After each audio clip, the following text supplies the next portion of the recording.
Atlanta, 1979. 28 black children disappeared without a trace. For 20 agonizing years, their families waited, the city haunted by unanswered questions.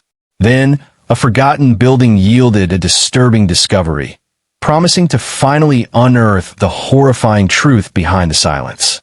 Before I begin, thank you for watching Minority Struggles.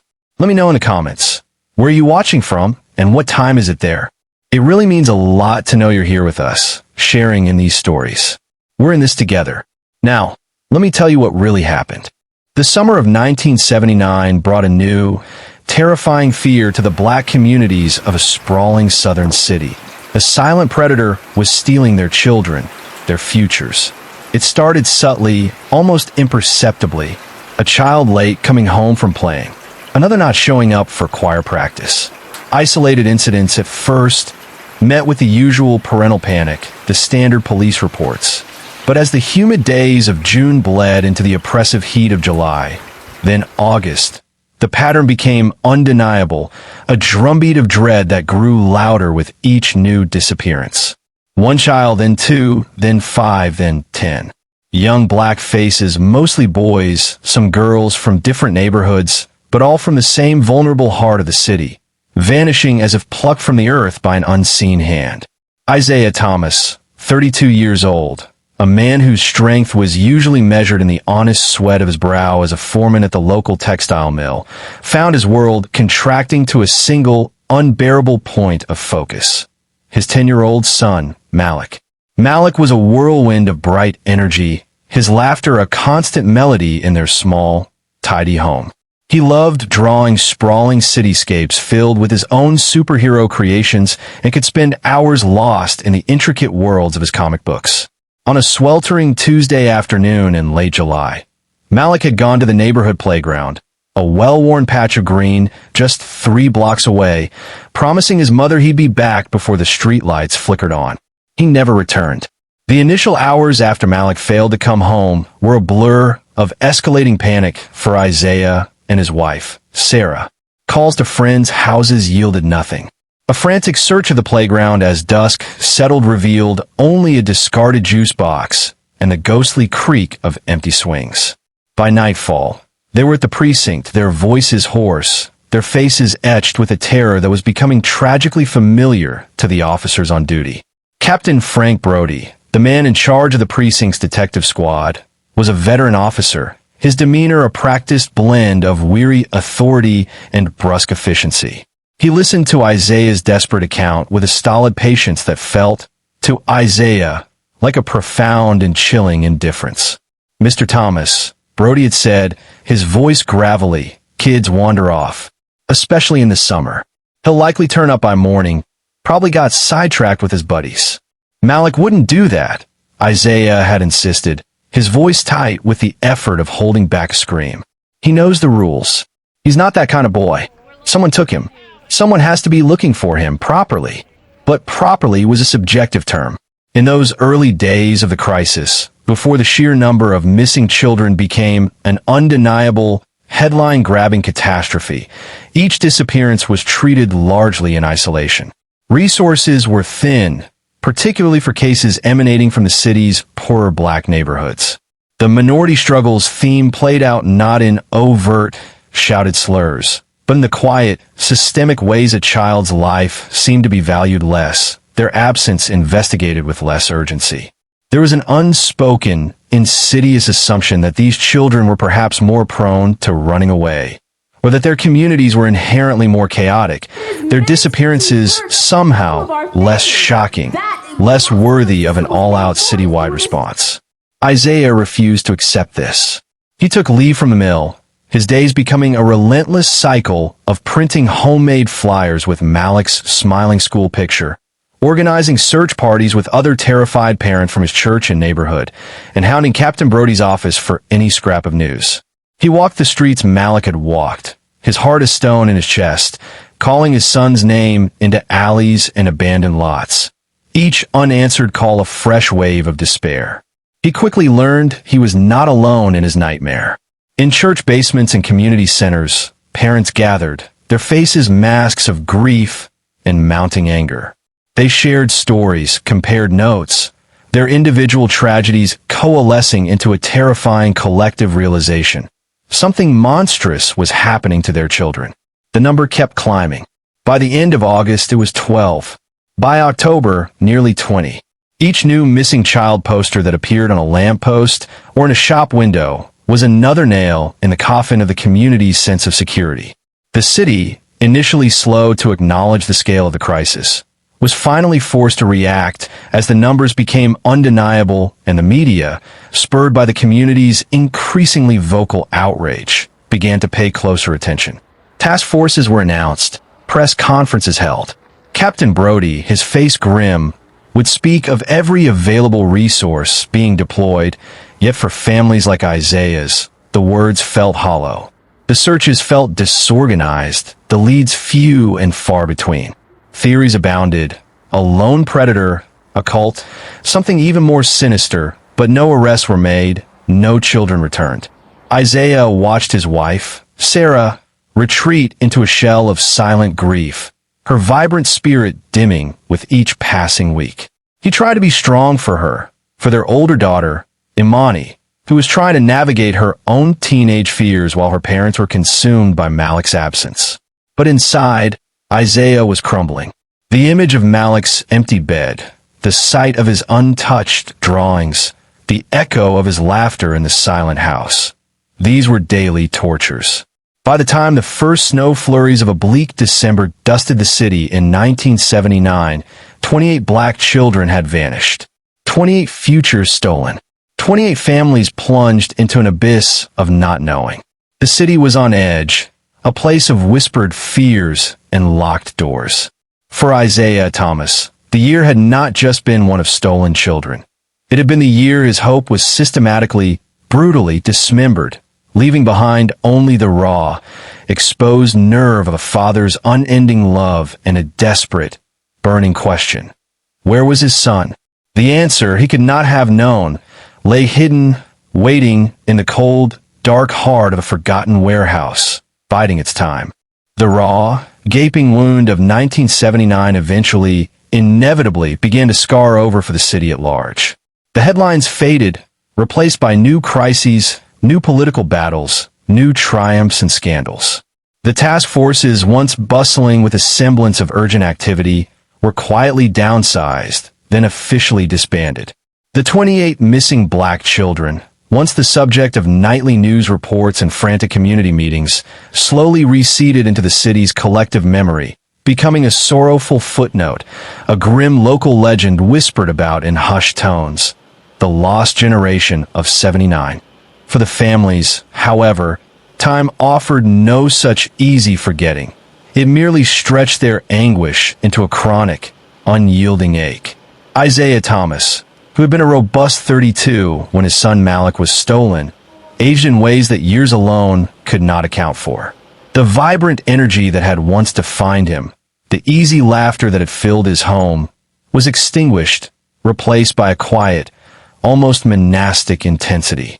His wife, Sarah, never truly recovered from Malik's disappearance. The light in her eyes dimmed, her health gradually failed, and she passed away in the winter of 1987, her heart, Isaiah believed, finally succumbing to a grief too profound to bear. Their older daughter, Imani, grew up under the long shadow of her brother's absence and her mother's sorrow, eventually leaving the city for college and a new life, though she carried the family's wound with her. Isaiah remained. He stayed in the same small house, in the same neighborhood that now felt haunted by the ghosts of lost children. He returned to his job at the textile mill, his colleagues treating him with a careful, respectful distance. But his true work, the labor that consumed his soul, was the unwavering, solitary vigil he kept for Malik and the other 27. He became an amateur archivist of their stolen lives. In a spare room, he meticulously collected every newspaper clipping, every faded flyer, every note from other grieving parents. He created a binder for each child, filling it with their school photos, their parents' desperate pleas, any small detail he could glean. It was a somber library of sorrow, a testament to lives interrupted, futures denied. He learned the names of all 28. He knew their birthdays, their favorite colors, the schools they'd attended, the playgrounds where they'd last been seen. He became a quiet, persistent presence at the police precinct, a familiar figure to a succession of detectives who inherited the dusty, inactive files. Captain Frank Brody had long since retired, his tenure marked by the city's greatest unsolved tragedy. The new officers would listen to Isaiah with varying degrees of sympathy, some offering genuine compassion, others a thinly veiled impatience. But the answer was always the same. No new leads, no resources for active investigation. The cases were cold, likely to remain so. The minority struggles theme, so palpable during the initial crisis, continued to resonate in the long silence that followed. Isaiah saw how other cases, often involving children from more affluent, wider neighborhoods in other cities, or even within their own, could command national attention, dedicated FBI task forces, and sustained media pressure for years. For their 28, the official interest had evaporated with alarming speed once the initial public outcry died down. It was a bitter, unspoken truth that fueled Isaiah's quiet determination. If the system wouldn't remember them, he would. If the city chose to forget, he would be their living memorial. He formed a small, informal support group for the other parents. They met sporadically, their numbers dwindling over the years as some moved away, some passed on, some simply retreated too deep into their private grief to share it. But for those who remained, Isaiah was a steady, if somber, anchor. He never offered false hope, only a shared understanding, a refusal to let their children become mere statistics. The 1980s gave way to the 1990s. The city transformed. New skyscrapers pierced the skyline. The neighborhoods where the children had vanished saw waves of change, some gentrifying, others falling deeper into neglect. The specific playground where Malik was last seen was eventually paved over for a parking lot, an act that felt to Isaiah like another layer of erasure. He never stopped his own quiet investigation. He'd revisit old addresses, talk to people who had lived in those areas in 1979, always searching for a forgotten detail, a name, a flicker of memory. He learned to read the silences, the averted gazes of people who might have known something but were too scared, then or now, to speak. He suspected, as many in the community did, that the disappearances were not random, that there was a pattern, a predator, perhaps even a network that had operated with terrifying impunity. But without evidence, without official will, his suspicions remained just that, the tormented thoughts of a grieving father. By 1999, Isaiah Thomas was 52. His hair was now more salt than pepper, his face deeply lined, his eyes holding the profound weariness of a man who had carried an unbearable load for 2 decades. The city was gearing up for a new millennium, full of technological marvels and optimistic pronouncements about the future. For Isaiah, the future was inextricably bound to the past, to a summer 20 years gone when the laughter of children had been stolen from their streets. He still kept Malik's room untouched, his son's drawings of superheroes taped to the wall, a silent, vibrant testament to a life unlived. The hope of ever seeing Malik alive had long since faded, replaced by a different, more desperate yearning. The need for truth, for answers, for some form of justice, however delayed, for all 28. He didn't know that deep within the city's decaying industrial heart, a forgotten warehouse was about to give up its long-held, horrifying secrets, and that the silence of 2 decades was finally, terribly, about to break. The autumn of 1999 arrived in the sprawling southern city with a deceptive gentleness, the brutal summer heat finally relinquishing its grip. For Isaiah Thomas, it marked 20 years since Malik, his bright-eyed boy, had been swallowed by the city's shadows. 20 years of life lived in a perpetual twilight of grief and unanswered questions. While the city prepared for a new millennium, Isaiah remained anchored to 1979, his personal calendar frozen on that terrible summer. He still made his quiet inquiries, still tended his somber archive of the 28 lost children, a solitary keeper of a flame that most believed had long since extinguished. Miles away from Isaiah's vigil, in a forgotten industrial sector on the city's blighted south side, a different kind of reckoning was stirring. The area was a graveyard of ambition, littered with the decaying carcasses of factories and warehouses that had once hummed with activity but now stood silent, their windows like vacant eyes. The city, in a fit of premillennial urban renewal, had finally slated a number of these derelict structures for demolition. Among them was the old Acme Consolidated Textiles warehouse, a hulking brick monolith that had been shuttered since the late 70s, its vast interior slowly surrendering to pigeons, rats, and the relentless encroachment of time. A crew of city contractors, tasked with the initial hazardous material assessment and structural clearance before the wrecking ball arrived, moved through Acme's cavernous, dust-choked spaces. Their work was grim and monotonous, cataloging asbestos, checking for unstable beams, and clearing out decades of accumulated refuse.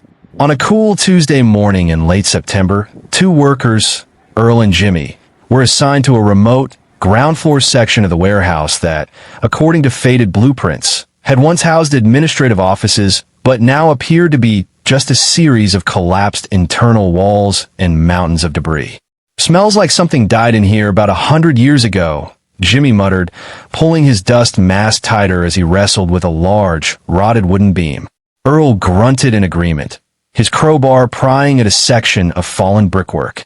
As the bricks tumbled away, they revealed not the expected concrete foundation, but the edge of what looked like a heavy, steel-reinforced door, almost entirely obscured by the rubble and clearly not part of the original warehouse design. It was set deep into what should have been a solid exterior wall, suggesting a later, clandestine addition. There was no visible handle, no obvious lock, just a seamless, rusted metal face. Curiosity, a powerful antidote to the day's drudgery, took hold. After a brief, fruitless attempt to pry it open, they called over their foreman. He, in turn, after assessing the unusual nature of the sealed entrance, made the call to the city's works department, who then, following protocol for unexpected structural anomalies in condemned buildings, notified the police. It was a chain of bureaucratic procedure, unremarkable at first. Later that afternoon, a small team from the police department's building safety unit arrived, accompanied by a fire department crew equipped for forced entry. The steel door, they discovered, was not just locked but had been welded shut from the outside, the seams crudely but effectively sealed. It took them nearly an hour with cutting torches and heavy tools to breach it, the acrid smell of burning metal filling the dusty air.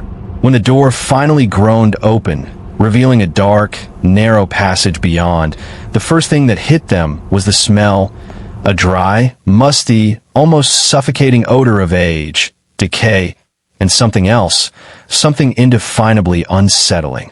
Flashlights cut through the gloom, illuminating a short corridor that led to another, simpler wooden door, unlocked. One of the officers pushed it open. The room beyond was surprisingly large, windowless, and eerily preserved, as if sealed against the passage of time.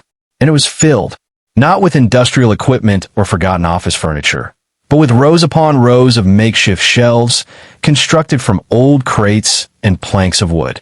And on these shelves, meticulously arranged, was a horrifying, heartbreaking collection. There were children's toys, a worn teddy bear with one button eye missing, a set of brightly colored building blocks, a small, die-cast red toy car, its paint chipped. There were school books, their covers faded, some with childish handwriting scrawled on the inside. Malik T., 3rd grade, Latoya W., our class. There were items of clothing, a small, patterned dress, a pair of tiny, scuffed sneakers, a child's baseball cap, faded photographs, some clearly school pictures, others candid snapshots of smiling children, were propped against some of the items. Each shelf, each object, seemed to be a carefully curated shrine to a stolen childhood. The silence in the room was absolute, broken only by the shocked gasps of the officers. It was a museum of lost innocence, a gallery of unimaginable grief. And then, on a small, rickety table in the center of the room, they found them, several thick, ledger-style notebooks. Their covers were plain, unassuming. But when an officer, his hands trembling slightly despite his years of experience, opened the first one, the true horror of the discovery began to crystallize. The pages were filled with neat, precise, almost spidery handwriting. There were names, or chillingly accurate descriptions, if names weren't known. Dates, corresponding with the disappearances of children from 1979. Cryptic symbols, disturbing, detached observations about the children's habits, their appearances, their last known moments. And sometimes, chillingly, what appeared to be pressed flowers or small, carefully drawn sketches of the items now resting on the shelves around them. It was a ledger, a meticulously kept, horrifyingly detailed record of abduction, of possession, of a predator's grotesque obsession. This was the archive of the keeper. The discovery of the warehouse and its contents sent an immediate, seismic shockwave through the city's law enforcement and, soon, through the city itself.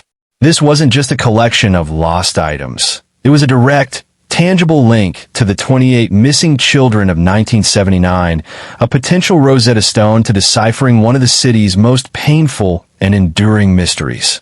The silence of 2 decades had not just been broken. It had been shattered by the unearthing of a killer's chilling, meticulously curated testament to his crimes.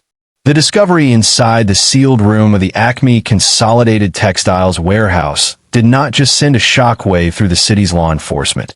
It ripped open a 20-year-old wound in the heart of the community, a wound that had never truly healed, only scarred over with layers of grief, frustration, and unanswered questions.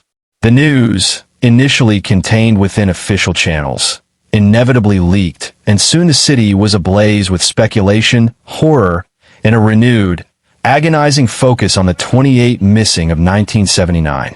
For the families, it was a maelstrom of emotions.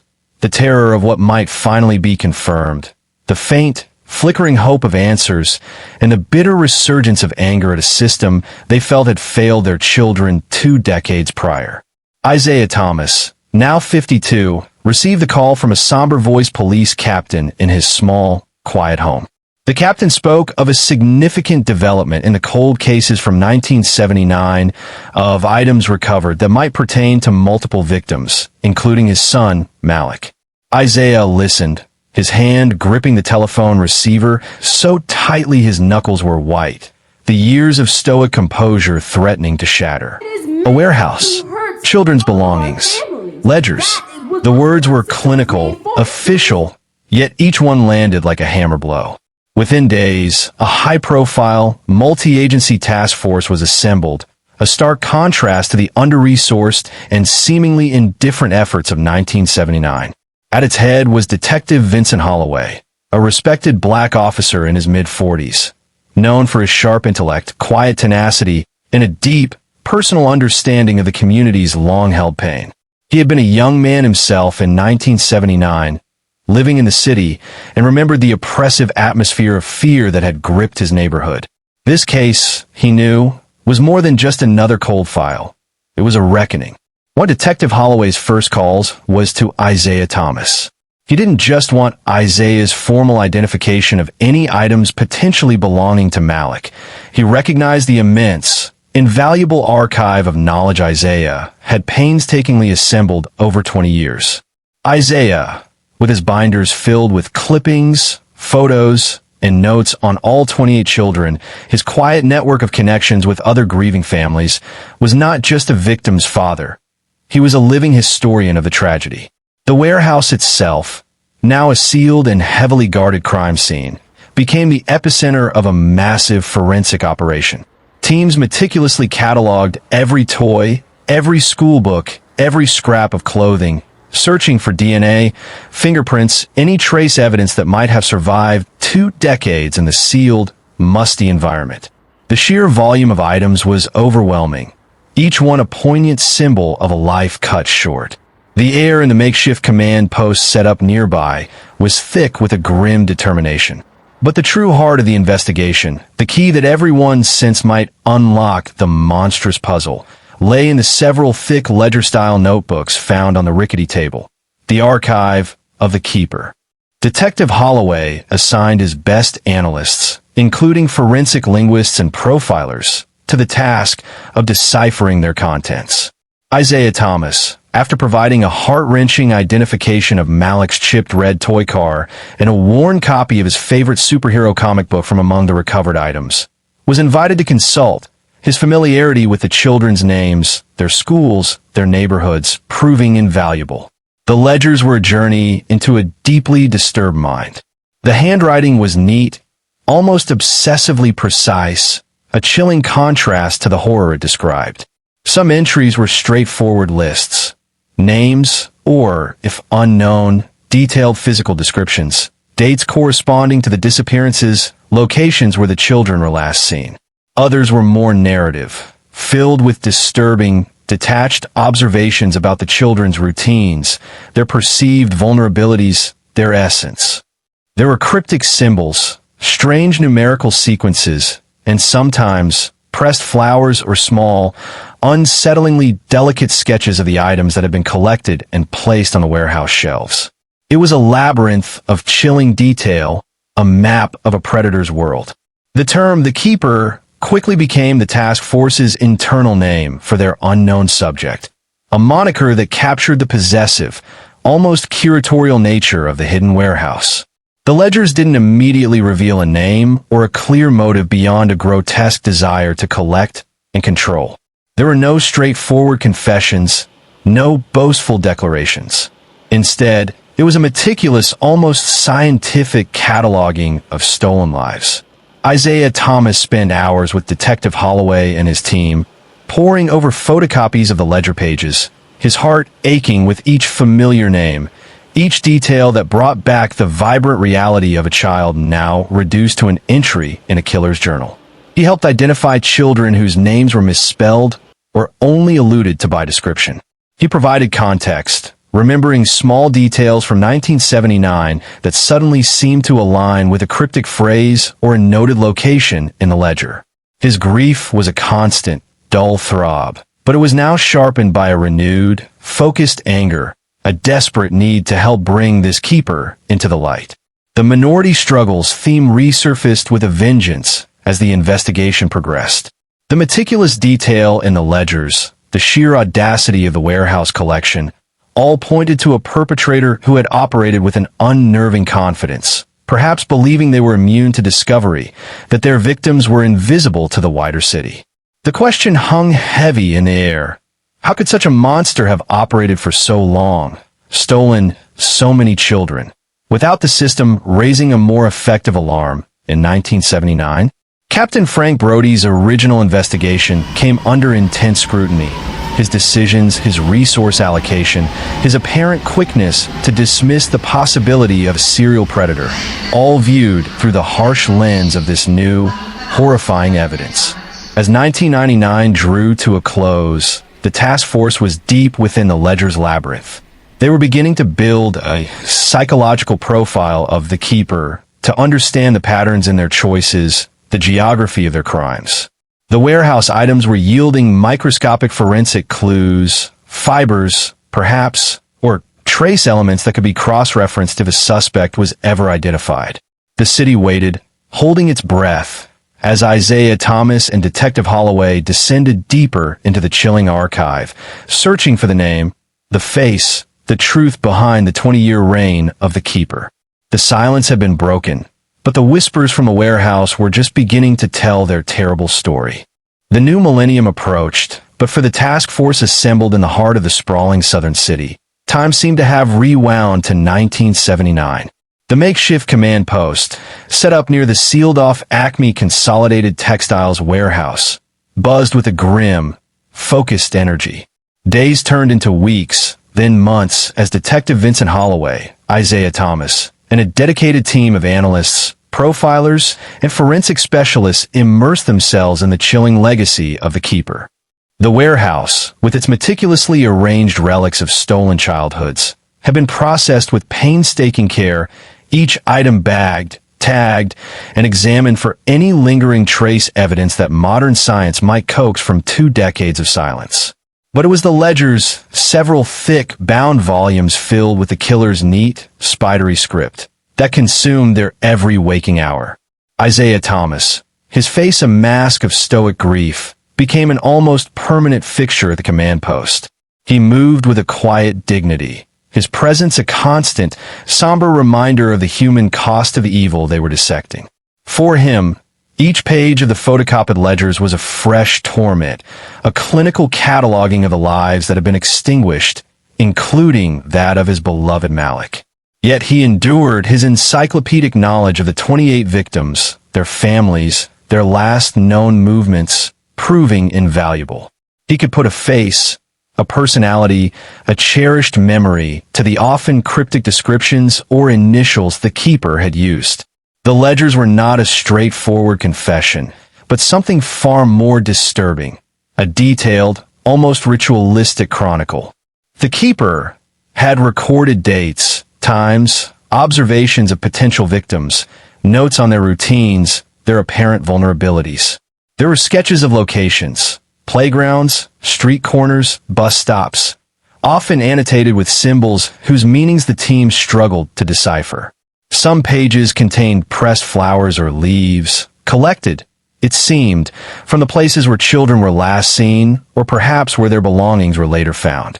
The possessive, curatorial nature of the collection in the warehouse was mirrored in the obsessive detail of the written record. A psychological profile began to emerge. The keeper was likely intelligent, methodical, and patient, capable of long-term planning and meticulous execution. They operated with a chilling sense of entitlement and control, viewing the children not as human beings, but as objects to be observed, acquired, and cataloged.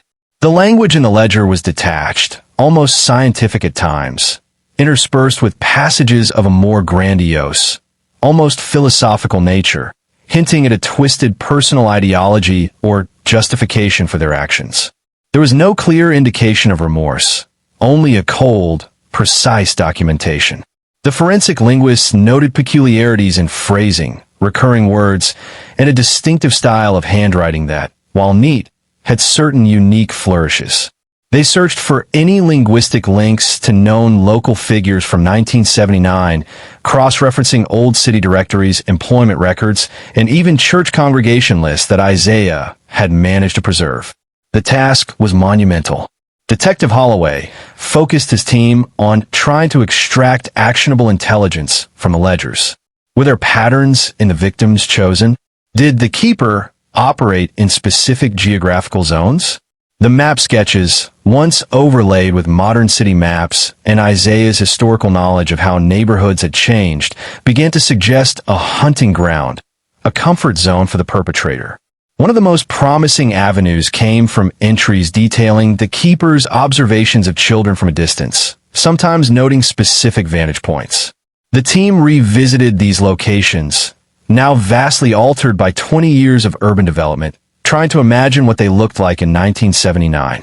They cross-referenced these with any known businesses or residences of potential persons of interest from that era. The minority struggles theme was a constant, unspoken backdrop to their work. The ledger entries sometimes contained dismissive or derogatory observations about the children's neighborhoods, their families, or their perceived lack of supervision. Chilling echoes of the societal neglect that had allowed so many to vanish without an adequate initial response. Isaiah felt a fresh wave of anger each time he read such passages, a reminder of how vulnerable his community had been, how easily their children had been preyed upon by a monster who likely believed no one would fight hard enough for them. Captain Frank Brody's original 1979 investigation files were re-examined with a critical eye. Compared to the meticulous, obsessive detail in the keeper's ledgers, the official police work of the time seemed tragically superficial. Leads that now, with the ledger's context, screamed for attention had been barely noted or quickly dismissed. Had Brody been incompetent, overwhelmed, or was there something more deliberate in the lack of progress? The ledgers offered no direct answers to that, but the contrast was damning. As the months wore on, small breakthroughs began to occur.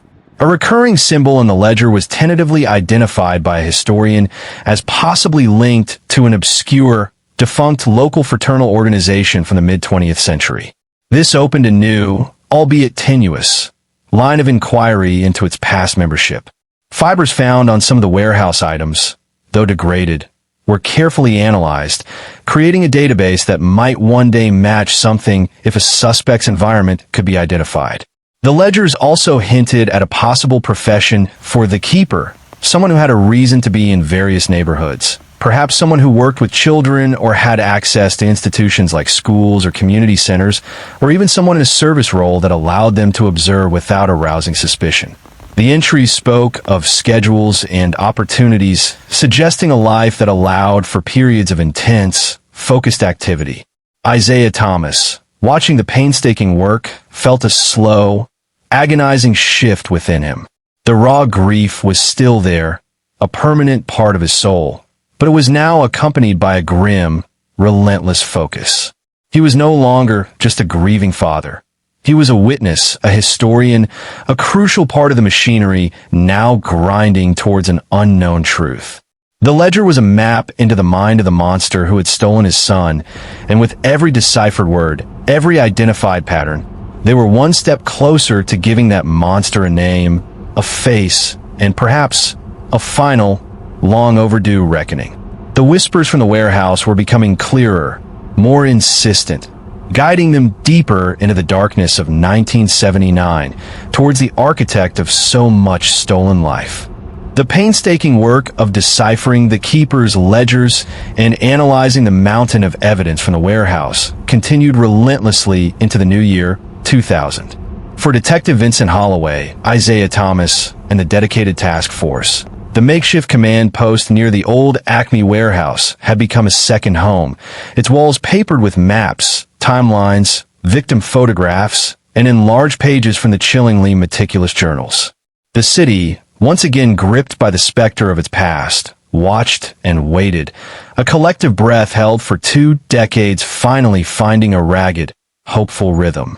The breakthrough, when it came, was not a single, dramatic revelation, but the slow, methodical convergence of several hard-won clues. The recurring symbol found in the ledger, linked by historians to a defunct local fraternal organization, led Detective Holloway down a rabbit hole of old membership rolls and property record from the 1970s. Simultaneously, the forensic linguists, analyzing the unique phrasing and vocabulary in the ledgers, began to build a profile of the keeper's likely education level, background, and even potential professional jargon. Added to this was the emerging geographical pattern from the sketched maps and observation points noted in the journals, all centering on a specific cluster of neighborhoods and access routes that were significant in 1979. Isaiah Thomas, his own grief now channeled into a laser-focused determination, proved indispensable. He recognized a name on an old fraternal lodge roster, a man who had been a peripheral figure in the community back then, someone who ran a small, independent delivery service that would have given him access to various neighborhoods without arousing suspicion. The man's name was Arthur Lee Covington. He was still alive, now in his late 60s, living a quiet, unassuming life in a small town just outside the city limits, having moved there in the early 1980s, shortly after the last child vanished. The pieces began to click into place with an alarming speed. Covington's known delivery routes in 1979 overlapped significantly with the hunting ground suggested by the keeper's maps. His age and background matched the linguistic profile. And then came the fiber analysis, a rare, specific type of industrial twine used in some of the more elaborate displays in the warehouse, was traced back to a supplier who, in the late 1970s, had an exclusive contract with a handful of local businesses, including Covington's small delivery company for securing certain types of cargo. Detective Holloway knew this was their moment. The evidence was still circumstantial in part, but the convergence was too strong to ignore. They needed something more direct, something to tie Covington unequivocally to the ledgers and the warehouse. Surveillance was initiated. Covington lived alone, a recluse. His small, isolated house was surrounded by overgrown woods. The climax arrived not with a dramatic shootout, but with the quiet, meticulous execution of a search warrant. As officers secured Covington, a frail but sharp-eyed old man who met them with a chillingly calm demeanor, Detective Holloway and Isaiah Thomas, present as a civilian observer at his own insistence, a right Holloway had fought to secure for him, stepped into the house. It was obsessively neat, almost sterile, except for one locked room in the basement. When opened, it revealed a small, meticulously organized workspace. And there, on a simple wooden desk, was a typewriter with a distinctive, slightly misaligned, the same misalignment found on several typed addendums within the recovered ledgers.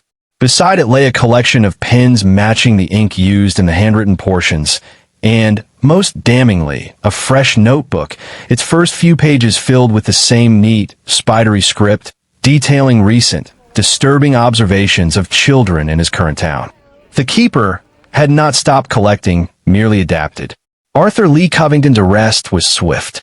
Faced with the overwhelming evidence from his ledgers, the warehouse, and now his own home, his calm facade began to crack during interrogation.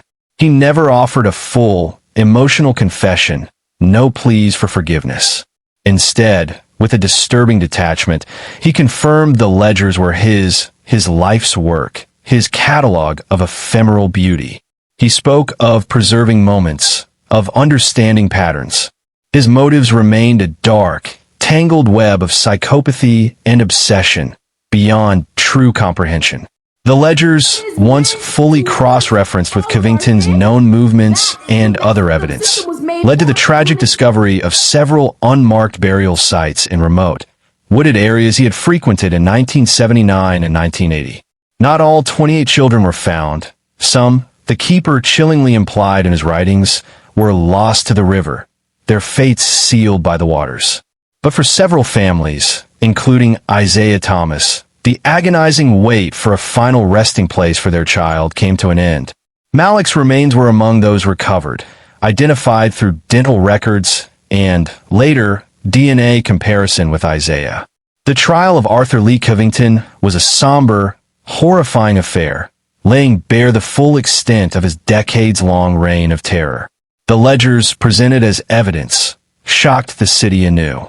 Isaiah Thomas testified, his voice heavy with grief but clear with conviction, speaking not just for Malik, but for all the stolen futures. Covington was found guilty on multiple counts of kidnapping and murder, sentenced to spend the remainder of his unnatural life behind bars. For Isaiah Thomas, the verdict brought not joy, but a profound, heavy peace. The monster who had stolen his son, who had haunted his life for 20 years, was finally unmasked and caged. He had answers, however terrible. He could finally lay Malik to rest, not just in the earth, but in his own heart. The city, too, underwent a reckoning. The case forced a painful re-examination of the 1979 investigations, of the systemic biases and neglect that had allowed the keeper to operate for so long, his victims largely invisible to those in power. Captain Frank Brody, long retired, faced public condemnation, though no official charges were ever filed against him for his handling of the original cases. Isaiah Thomas, in the years that followed, became a quiet advocate for victims' families and for reform in how missing persons cases, especially those involving minority children, were handled. He never remarried, his life forever marked by Malik's absence. But the raw, open wound of not knowing had finally begun to scar over, replaced by the somber dignity of a father who had fought for and found a terrible truth. The whispers from the warehouse had finally been given voice, and though they spoke of unimaginable sorrow, they also spoke of a community's resilience, a father's enduring love, and the ultimate, unyielding demand for justice.